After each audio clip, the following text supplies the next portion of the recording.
Timeless 106.1 FM KFFB. This is Bob Connell. Thanks so much for joining us for another edition of our open mic program. And we do have Senator John Boozman with us. And Senator, you know, it seems like we've talked a month, but it is once a week. And I appreciate you updating our listeners of what's going on in D.C. and also back here at home. You've been instrumental in helping get that federal money moving. And that's what we need to talk about first. And that is the CARES Act. And a lot of folks need to know there is money coming. Yes, there is. And first of all, let me thank you. I really appreciate your efforts to try and get good information out to your listeners, to reassure them and just let them know what's going on. It's so important. I think, you know, as we go through this, communication is going to be one of the most important things that we do. CARE Act, in the process of being implemented, this is a bill that was over $2 trillion, which is just an unbelievably big sum. It's hard to imagine a sum that large, and yet it's desperately needed, not as a stimulus package, but as something to help people weather the storm. Don't really know how long this is going to last, but this will be a big help for the next few months. One aspect has to do with each individual getting a check, $1,200 for an individual, $2,400, and then $500 for children under 18. As a result, those checks will be going out in the near future, probably in the next, I want to say 2 to 3 weeks. They're working very, very hard to get that part of the program done. For your seniors that are listening that have Social Security, they don't need to do anything. They'll actually get that with their Social Security check. For others, it'll go through the IRS. What we did was use systems that were up and running, didn't create new bodies. You can imagine setting up some sort of a new system at the federal level. That takes a year, 18 months. What we're trying to do is use established systems. So we're using the IRS in that situation. And again, they're working very hard to facilitate that. The other thing that's coming about are the small business loans that are loans, but they're really not loans because they're designed for those that would like to keep the majority of their employees around and stay in business.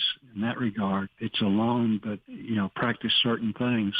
The loan is actually forgiven. And so that's a good thing also. That should be up and running. The other thing that is in effect, healthy unemployment benefit for those that have lost their jobs. And I think people just have to be patient in that regard because I think the last statistic I heard was on an average time period, you know, you had 1,000 applicants. That has gone to 30,000 applicants during, you know, however they measure those time periods, if that's weekly or whatever. But it's a significant problem to gear up and just get these things out. Oh, and there's something else that there is going on. The Department of Housing and Urban Development, that's awarded Arkansas some money too, and that's going to help facilitate during this crisis. It is.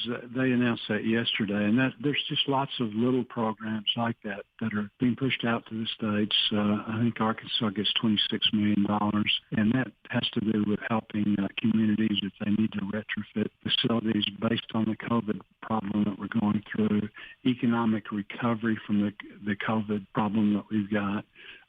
We forget our small communities.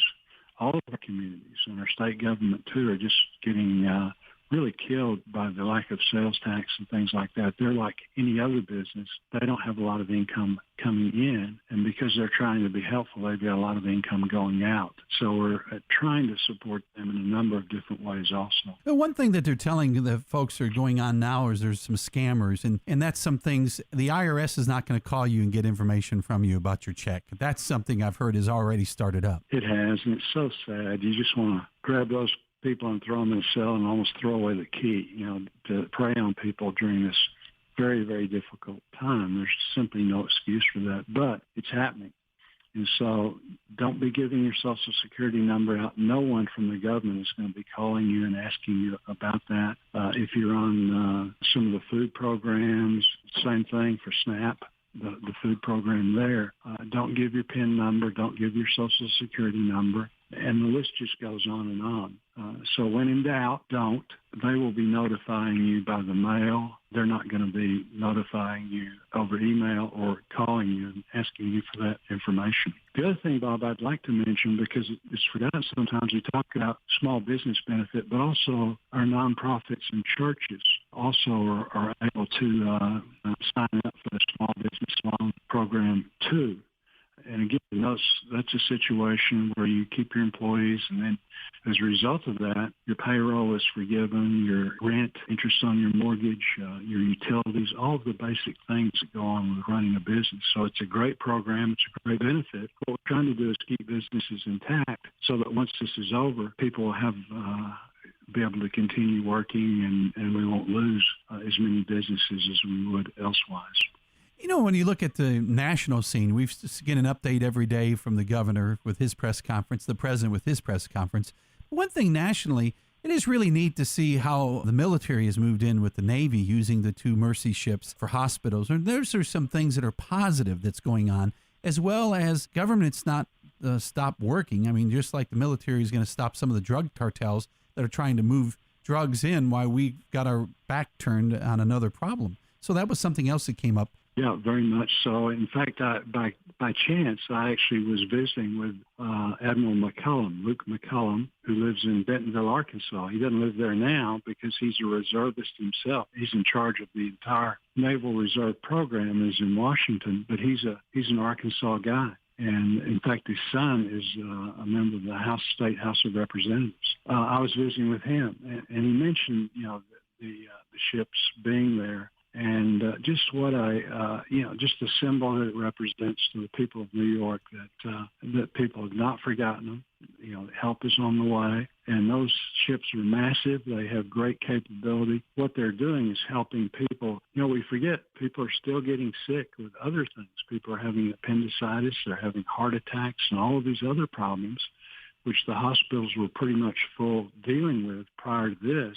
Now we've got all these added cases, and that's really what causes the problem. So they're taking care of those emergent patients like that, people with heart attacks and things like that, to try and reduce the pressure on the regular hospitals. But yeah, we can be so very proud of that. And, we've got all of this going on, and yet the nice thing is to continue to hear of the acts of kindness, all that's happening in a very positive way throughout the country, trying to take care of those that can't get out, being very careful ourselves to practice the social distancing and things like that. It truly is, and the studies are telling us more and more all the time it's the most effective way to defeat the disease. So again, we have to do that for ourselves. But I think even more importantly, my concern, I don't want to get infected. On the other hand, I certainly don't want to get infected and then infect somebody else. That's true. And the highest risk demographic are those over 65 and medically compromised conditions. So stay home, have your grandson or your son or daughter or a granddaughter get the groceries for you. And that's something we're seeing. It's pretty neat. And also I need to mention this, Senator, just yesterday, shows kindness. I was going through the curbside pickup and someone paid for my meal ahead of me and have no clue. There's so many people there. I have no idea. And that's just something that's a little kind. That's something out of the blue, So we're seeing that all over Arkansas. We'd love to hear those type stories as well. That's the kind of thing that, it happens, somebody does it to you and you want to pass it on.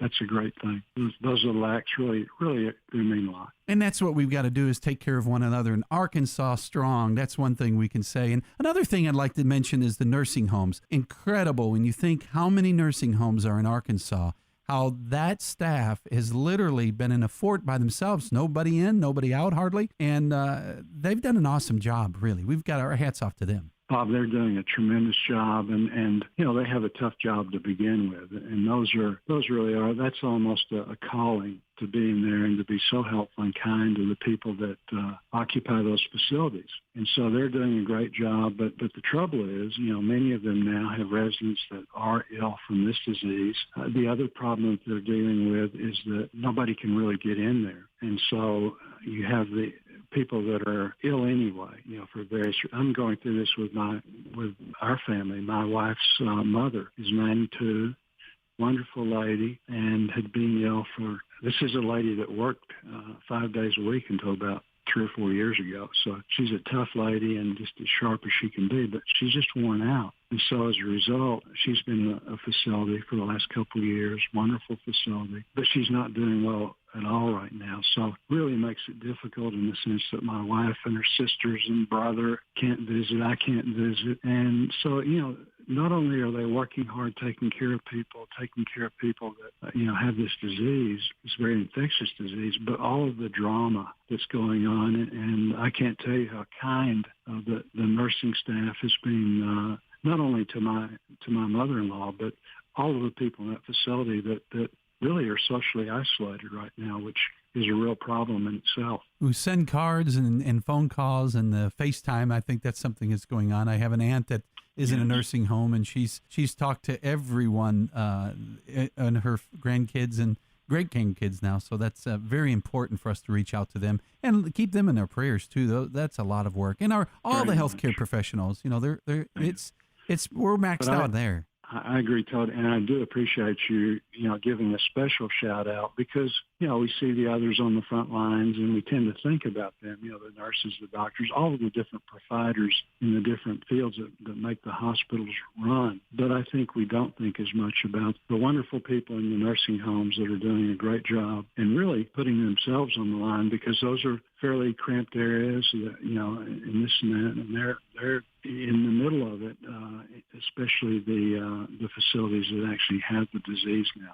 Well, Senator, I know you've got a very tight schedule, and I appreciate you taking time and talking with us. We could just take the whole hour if you wanted to, but I know you've got other places to go. It is so good to hear from you. And, Arkansas is strong, and they have done an awesome job. I'm seeing people now understand the social distancing and all the things the CDC has been telling us to do. Doing what our moms told us to do, keep our fingers out of our mouth and wash our hands, those kind of things. And yeah, you're right. We truly are. We're the greatest country in the world. We got the best medical care and all of those kind of things. We're going to beat this, but we do need to do our part, in helping out in that regard. And so that's why it's so important to use these common sense things and stay away from others for a short term. One of the problems I think is a real problem, Bob, is in the sense that, if you have a hurricane, you see the amount of damage, that given amount of time, you'll clean up and you'll do this and that. Well, the time frame is kind of, it's a little bit, it's so uncertain. America is a wonderful country, and we're blessed. We live in the best state in America, so can't beat that. Absolutely. Well, thanks again for talking to us, and we will be talking to you next week. No, thank you, Bob, for having me. And again, a special thanks to the great job that you and your staff are doing, in keeping the information flowing. That's what it's all about. Appreciate you.